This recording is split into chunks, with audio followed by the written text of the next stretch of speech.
meados do século XVII, duas tribos nacionais estavam em guerra aqui, a tribo Guanás e a tribo Pelargos. O juseíta Francisco Baruel foi mandado para cá para catequizar os dois e tentar parar com a guerra. E ele conseguiu.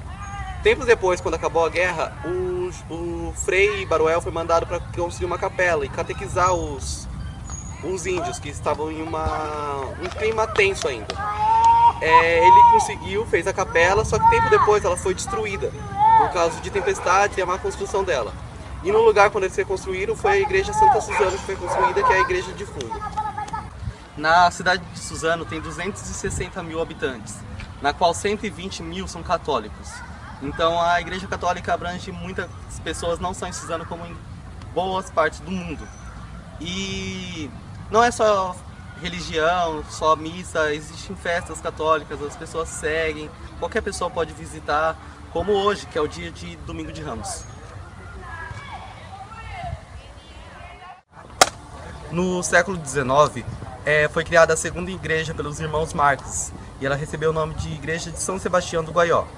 Ela é a igreja matriz e está localizada no centro de Suzano, como São Sebastião apenas.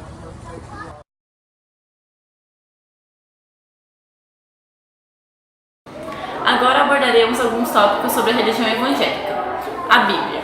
Acreditam que ela é a palavra de Deus e deve ser seguida à risca para alcançar a vida eterna. Deus. Acreditam que Deus é o Criador do universo. Pai, Filho e Espírito Santo são um só. Jesus. Os evangélicos creem que Jesus veio ao mundo como um homem para morrer na cruz em nome de todos, um sacrifício sem pecado em nome da humanidade. O arrependimento. Para os evangélicos, o arrependimento dos pecados é fundamental para a sua salvação. As obras. Eles acreditam que fazer obras boas é a resposta de gratidão ao perdão de Deus. Herança divina. Eles acreditam que a verdadeira herança divina é a reconciliação e a amizade com o Deus Santo, que é habitado pelo Espírito Santo e vida eterna. Perdão. Os evangélicos acreditam que o perdão dos pecados é concedido somente para aqueles que recebem pela fé. Ele deve ser recebido como um presente porque toda a glória pertence a Cristo. Agora iremos entrevistar o pastor Rogério sobre as doutrinas das outras igrejas. Na verdade, a Bíblia ela dá margem para várias interpretações.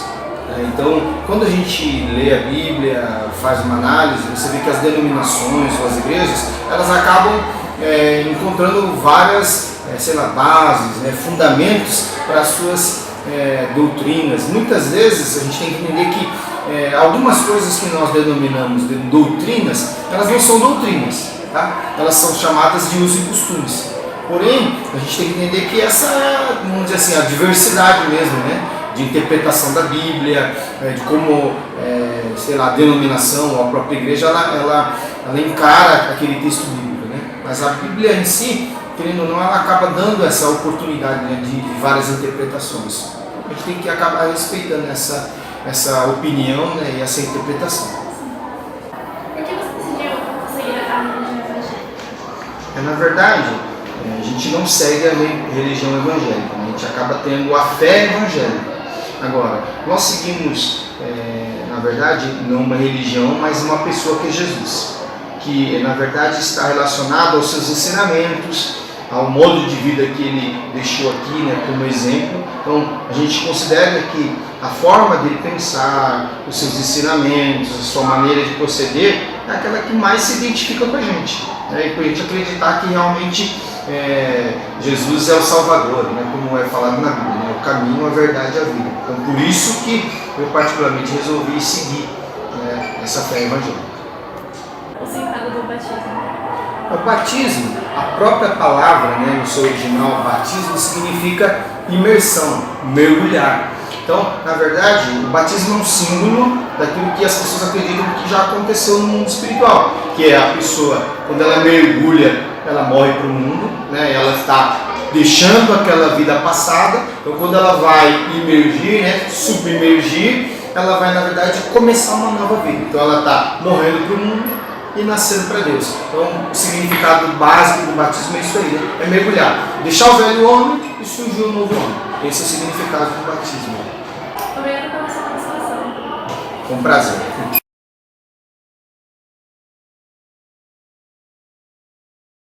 O budismo é uma religião filosófica oriental, criada pelo Siddhartha Gautama, mais conhecido como Buda. Ela foi criada no século 6 a.C., na Índia.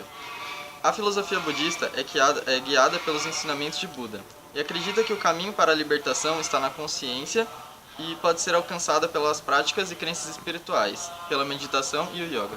Em Suzano começou em 1921 e com ela a cultura e as religiões japonesas também vieram para a cidade. Hoje, mais de 1.500 famílias de japoneses ou descendentes vivem em Suzano.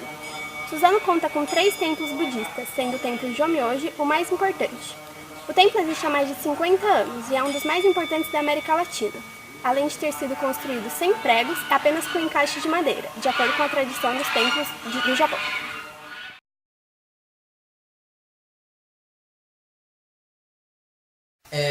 Hoje eu vou falar sobre a Umbanda e eu vou falar como foi criada. Foi criada por Gélio Fernandino de Moraes, nos subúrbios do Rio de Janeiro, em 15 de novembro de 1908, quando ele incorporou o Caboclo das Sete Encruzilhadas, que ajudou ele a fazer a Umbanda.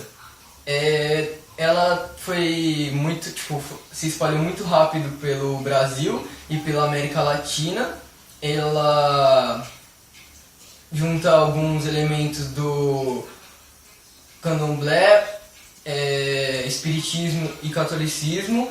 Tem como referência espiritual Jesus e não é muito difícil ver estátuas, imagens dele em terreiros ou casas. A palavra Umbanda vem do vocabulário quimbundo da Angola, que significa arte de curar. Eles puxam alguns pontos também do kardecismo, como a evolução e a reencarnação. Os locais que é realizado são casas, terreiros ou barracões, mas também pode ser feito ao ar livre em rios, cachoeiras ou praia. E nessas cerimônias tem um pai ou uma mãe que é responsável por ensinar as doutrinas e os segredos para os discípulos. E nas cerimônias são feitas sessões de descarrego que ajuda, tira os pontos negativos da pessoa e coloca dentro do fundamento do templo. E também normalmente é usada a cor branca, que é uma cor neutra, porque agrada a todos os orixás e guias.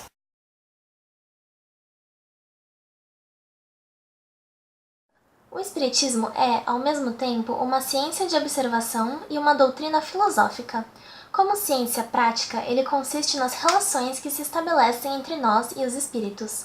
Como filosofia, compreende todas as consequências morais que dinamam dessas mesmas relações. Mas, o que é Espiritismo? Pode-se dizer que seja uma doutrina reencarnacionista formulada por Allan Kardec, Rivale, que pretende explicar, segundo uma perspectiva cristã, o movimento cíclico pelo qual um espírito retorna à existência material após a morte do antigo corpo em que habitava, o período intermediário em que está desencarnado e a evolução ou regressão de caráter moral e intelectual que experimenta na continuidade deste processo. De acordo com Allan Kardec, o Espiritismo, na verdade, ele é a doutrina fundada sobre a existência, as manifestações e os ensinos dos espíritos. Allan Kardec foi um grande pedagogo e estudioso francês. Allan Kardec foi um pedagogo europeu conhecido por Hippolyte Léon Denisard Rivale, que era o seu nome verdadeiro, conhecido pelos europeus, é claro, com este nome, pelas suas publicações científicas e pedagógicas. O futuro fundador do Espiritismo recebeu desde o berço um nome querido e respeitado e todo um passado de virtudes, de honra, de probidade. Grande número dos seus antepassados se tinham distinguido na advocacia e na magistratura por seu talento, saber e escrupulosa probidade. Parecia que jovem Rivale devia sonhar também ele com os louros e as glórias da sua família. Assim, porém, não foi, porque desde o começo da sua juventude ele se sentiu atraído para as ciências e para a filosofia. Mesmo sendo considerado um pedagogo, na época, eram as coisas sobrenaturais, as coisas inexplicáveis que o atraíam. Principalmente as mesas giratórias. O que acontece? Uma vez um amigo seu lhe contou sobre as mesas giratórias, nos quais móveis pesados de madeira eram movimentados durante sessões com espíritos. Ou seja, seres imateriais estariam movendo essas mesas. Então ele pensou em investigar e, talvez mesmo se fosse uma farsa, ver de perto como funcionava aquilo. Mas não, ele acabou descobrindo coisas novas com aquilo e após algumas reuniões ele saiu convencido de que, sim, havia algo além de farsa, além de magia naquilo tudo. E decidiu, enfim, estudar. Em uma das reuniões, um dos espíritos que o aconselhavam, que participava das reuniões, o disse que eu conhecia não como Rivail, mas como Allan Kardec, quem sabe de outras vidas. E foi este o nome que ele decidiu usar para publicar as suas novas obras, separar as suas obras pedagógicas das suas obras espíritas, das suas obras relacionadas à religião que estaria por vir. Ao contrário do que alguns pensam, Kardec não era médium. Ele fazia o uso de 2 outros médiums para pesquisar, entender e anotar as coisas, mas ele não era médium. Por simpatia, vontade de aprender, um desejo surreal de entender o após a morte, ele acabou se aprofundando muito nisso e acabou publicando 5 livros, que foram chamados de O Pentateuco do Espiritismo. Esses livros são o Livro dos Espíritos, o Livro dos Médiuns, o Evangelho segundo o Espiritismo, o Céu e o Inferno e a Gênese. O kardecismo em si seria evolução, seria estudar, aprender, relacionado à constante evolução espiritual, mental, inteiramente evolução e estudo. Há no centro de Suzano uma casa muito importante, a CEAM, se chama Centro Espírita Antenor de Mesquita. Fora fundada em 15 de dezembro de 1979 e continua atuando até hoje. É uma instituição filantrópica que, além de doar algumas cestas básicas para famílias que precisam, independente da religião delas e coisas parecidas, eles fazem trabalhos. Eles, de segunda, quarta, enfim, quinta, eles têm os trabalhos semanais. E toda quinta-feira tem palestras, não são missas, são palestras sobre o kardecismo, sobre o espiritismo, abertas a todo o público. Quem quiser ir, vai. Eles também, Eles também disponibilizam aulas e disponibilizam cursos gratuitos para que você aprenda melhor sobre isso com aqueles que sabem. Allan Kardec foi uma pessoa extremamente importante tanto para o conhecimento e o estudo, quanto para o espiritismo em si. Há vários centros espíritas aqui em Suzano, como a CEAM, como a Casa Espírita A Caminho da Luz e a Sociedade Espírita Antônio de Santos Ferro. Há vários deles. Apesar de ser uma religião autônoma e completa apenas no Brasil, o espiritismo tem se expandido e, segundo dados de 2005, conta com cerca de 15 milhões de adeptos espalhados entre diversos países, como Portugal, Espanha, França, Reino Unido, Estados Unidos, Japão, Alemanha, Argentina e Canadá. Principalmente Cuba, Jamaica e Brasil, sendo o Brasil o país que tem mais adeptos ao espiritismo.